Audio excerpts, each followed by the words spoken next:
kiri dan kanannya. Jika ada sampah, mohon dikutip terlebih dahulu. Jika tidak ada, rapikan mejanya terlebih dahulu.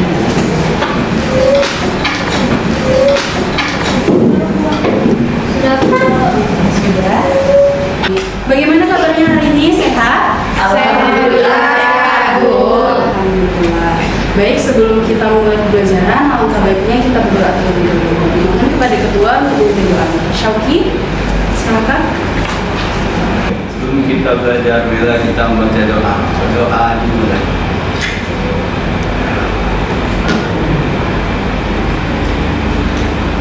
Doa selesai. Baik, terima kasih Syauki. Selanjutnya Ibu akan mengecek kehadiran Anda terlebih dahulu. Apakah ada dari teman-teman yang tidak hadir pada hari ini? Hadir semua, Bu. Hadir semua ya, alhamdulillah. Nah, Anda, kita akan belajar sebuah teks yang menarik, yaitu teks Anekdot. Sebelumnya, Ananda sekalian sudah ada yang tahu apa itu yang dimaksud dengan teks anekdot? Ada yang tahu? Anekdot itu cerita yang lucu kan, Bu? Ya, betul sekali ya. Jadi, teks anekdot itu adalah sebuah cerita yang lucu yang berisi juga sindiran yang bersifat menghibur. Nah, sebelum Ibu lanjut, mari kita lihat tujuan pembelajaran kita pada hari ini. Yang pertama yaitu peserta didik mampu menjelaskan pengertian dan struktur dari teks anekdot. Yang kedua, peserta didik mampu menganalisis pesan moral, kritik, atau sindiran yang terkandung dalam teks anekdot. Selanjutnya, kita masuk pada langkah-langkah pembelajaran kita pada hari ini. Yang pertama, guru membuka pembelajaran dengan salam, berdoa, serta menjelaskan tujuan pembelajaran. Selanjutnya, guru menjelaskan materi dan mengevaluasi pemahaman peserta didik melalui pertanyaan atau tugas. Selanjutnya, yang terakhir, guru memberikan tugas dan menutup kelas dengan doa dan salam. Nah, jadi Ananda tadi sudah kilas sedikit apa yang dimaksud dengan teks anekdot. Jadi, apakah ada yang telah memahami apa sih yang dimaksud dengan teks anekdot itu? Ada yang tahu? Tidak ada? Mari lihat satu buah video dari Ibu, mungkin Anda bisa memahami apa sih yang dimaksud dengan teks anekdot. Mohon diam dan simak video berikut. Silakan disimak ya Anda.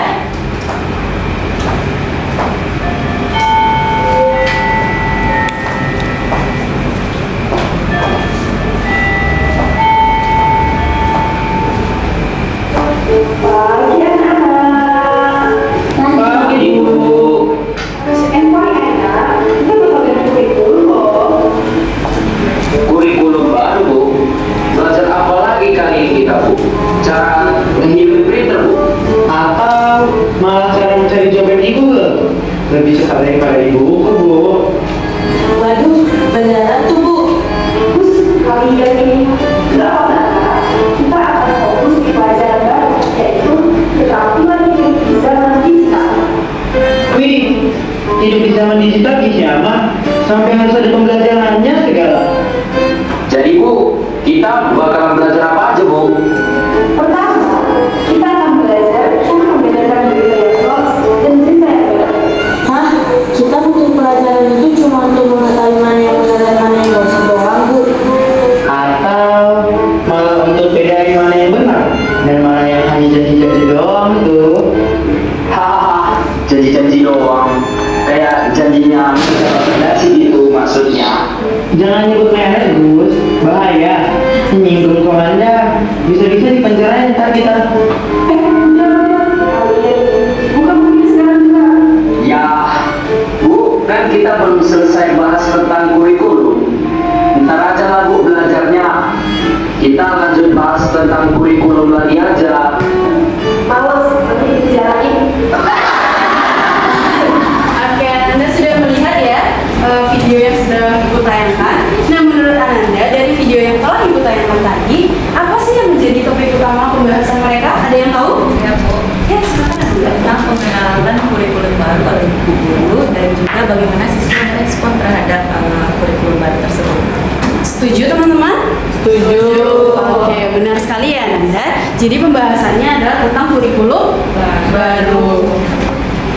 Nah, bagaimana sih reaksi siswa menanggapi atas adanya kurikulum baru tersebut? Ada yang tahu? Saya, Bu. Ya, silakan Anda.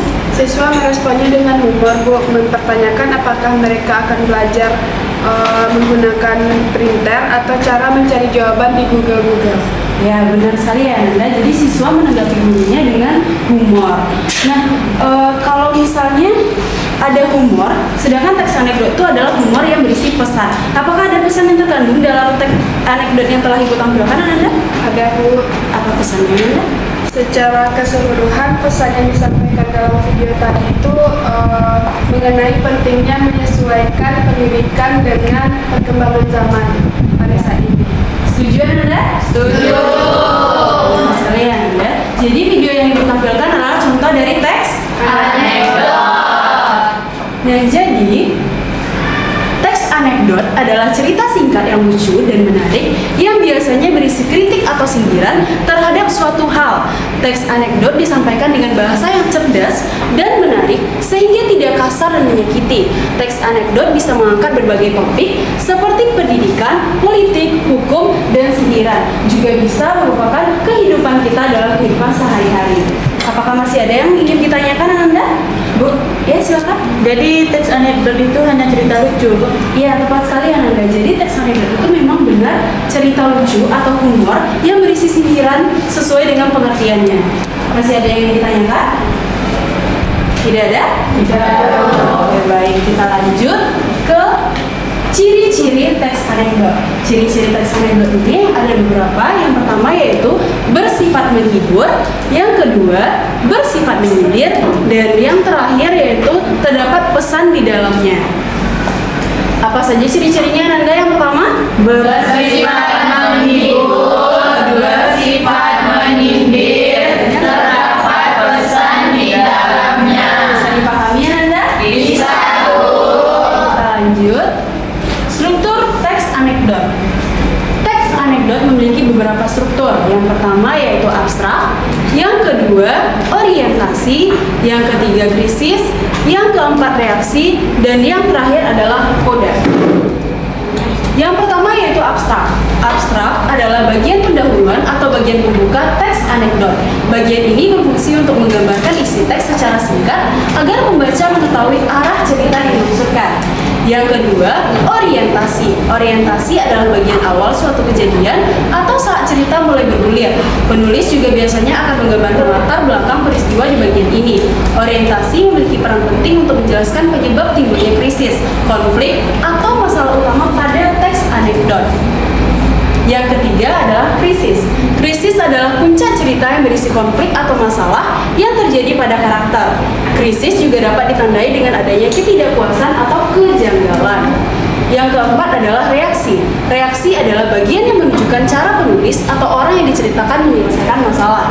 Dan yang terakhir adalah koda. Koda adalah bagian penutup teks yang berisi amanat atau kritik. Namun, koda pada teks anekdot bersifat opsional, bisa ada ataupun tidak ada. Bisa dipahami, Anda? Bisa, Bu. Revani, kalau dia bisa dipahami, Anda? Coba ulangi apa saja tadi bagian-bagian dari struktur teks anekdot. Revani, Ada abstrak, Bu. ya selanjutnya Ada orientasi, lalu terus ada krisis, dan reaksi, ada koda. lain kali jangan ngobrol ya Nanda. Mungkin kalian bosan? Iya, Bu. Ya. Siap. Oke, berarti siswa bisa berdiri. Nanti kita akan ice breaking dulu sebentar. Mau ice breaking? Bentar ya, Nanda.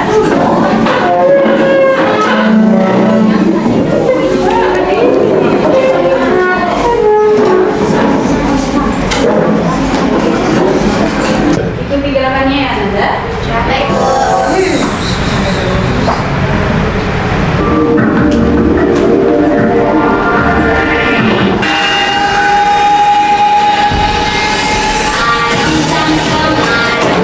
Sang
sebuah sekolah, seorang guru sedang menjelaskan kepada murid-muridnya tentang binatang. Anak-anak, binatang apa yang menurut kalian paling pintar? Tanya guru itu. Seorang murid dengan penuh semangat mengangkat tangannya dan berkata, "Kucing, Bu." Guru merasa penasaran. "Mengapa kamu bilang kucing itu pintar?" tanyanya. Murid itu menjawab, "Karena kucing saya bisa membuka pintu sendiri, Bu. Setiap kali saya tutup pintu, dia bisa membukanya dengan tangannya." Guru tersenyum dan berkata, "Oh, begitu ya. Tapi itu bukan berarti kucing itu pintar. Mungkin dia hanya belajar dari kebiasaan." Murid itu tidak menyerah. "Tapi Bu, kucing saya juga bisa membuat saya buka pintu untuk dia." Guru kebingungan. "Bagaimana caranya?" Murid itu menjawab, "Dia pengen terus sampai saya buka pintu, Bu." Sudah, Bu. Jadi ini merupakan contoh teks anekdot. Nah, tadi Ibu sudah jelaskan struktur-strukturnya. Siapa yang tahu dari teks ini struktur krisisnya pada bagian mana? Ada yang bisa jawab? Saya, Bu. Silakan Stephanie. Yang menunjukkan krisis pada teks tersebut, bagian murid itu menjawab, "Karena kucing saya bisa membuka pintu sendiri di rumah, Bu. Setiap kali saya tutup pintu, dia bisa membukanya dengan tangannya." Setuju semuanya? Setuju. Mari kita lihat jawabannya. Nah, jadi jawabannya adalah murid itu menjawab, "Karena kucing saya bisa membuka pintu sendiri di rumah, Bu. Setiap kali saya tutup pintu, dia bisa membukanya dengan tangannya." Itu merupakan bagian krisis. Selanjutnya yaitu bagian orientasi. Ada yang tahu bagian orientasinya yang mana? Saya, Bu. Silakan Amanda. Bagian orientasi dalam cerita tersebut berawal dari anak-anak, binatang apa yang menurut kalian paling pintar? Tanya guru itu. Seorang murid dengan penuh semangat mengangkat tangannya dan berkata, "Kucing, Bu." Alasannya karena dalam kalimat tersebut terdapat awal dari cerita. Setuju dengan jawaban Amanda? Setuju. Mari kita lihat jawabannya. Nah, benar ya Amanda. Jadi bagian orientasi terletak pada anak-anak, binatang apa yang menurut kalian paling pintar? Tanya guru itu. Seorang murid dengan penuh semangat mengangkat tangannya dan berkata, "Kucing, Bu." Guru merasa penasaran. "Mengapa kamu bilang kucing itu pintar?" tanyanya. Itu merupakan bagian orientasi. Selanjutnya kita masuk pada bagian reaksi dan koda. Ada yang tahu bagian reaksi dan kodanya pada bagian mana? Saya, Bu. Ya, silakan Anda. Yang menunjukkan reaksi pada teks tersebut yaitu guru tersenyum dan berkata, "Oh, begitu ya. Tapi itu bukan berarti kucingmu pintar. Mungkin dia hanya belajar dari kebiasaan." Murid itu tidak menyerah. "Tapi Bu, kucing saya juga bisa membuat saya buka pintu untuk dia." Dan yang menunjukkan koda pada teks tersebut yaitu guru kebingungan bagaimana caranya. Murid itu menjawab, "Dia mengeong terus sampai saya buka pintu, Bu." Benar ya Nanda, jadi itu merupakan bagian reaksi dan koda. Selanjutnya yaitu bagian abstrak, yaitu pada bagian di sebuah sekolah, seorang guru sedang menjelaskan kepada murid-muridnya tentang binatang. Ya, tepuk tangan untuk kita semua. Nah, itu tadi penjelasan tentang teks anekdot. Kita telah sampai di akhir pembelajaran. Apakah ada dari Anda yang ingin menyimpulkan? Saya, Bu. Silakan deh ya. Jadi teks anekdot itu adalah teks yang berisi cerita singkat, lucu, dan kadang menyindir sesuatu, seperti kejadian atau perilaku sekitar kita. Dan dalam teks anekdot terdapat 5 struktur: abstrak, orientasi, krisis, reaksi, dan koda, Bu. Tepuk tangan untuk dia. Jadi Ibu simpulkan kembali ya Nanda, bahwa teks anekdot merupakan cerita singkat yang lucu dan juga menghibur, yang berisi pesan singkat maupun sindiran halus terhadap kondisi sosial, kepemerintahan, kependidikan, dan juga kehidupan sehari-hari. Struktur-strukturnya ada 5, yaitu yang pertama ada abstrak, orientasi, krisis, reaksi, dan juga koda. Nah, baiklah Ananda, kita cukupkan pembelajaran kita hari ini. Dan untuk tugas minggu depan, Ibu harap Ananda membuat sebuah teks anekdot dan juga nanti Ananda analisislah struktur-struktur yang terdapat di dalamnya. Dibuat di buku latihan, dikumpul minggu depan. Ada pertanyaan? Tidak. Jika tidak ada, kita tutup dengan mengucapkan hamdalah.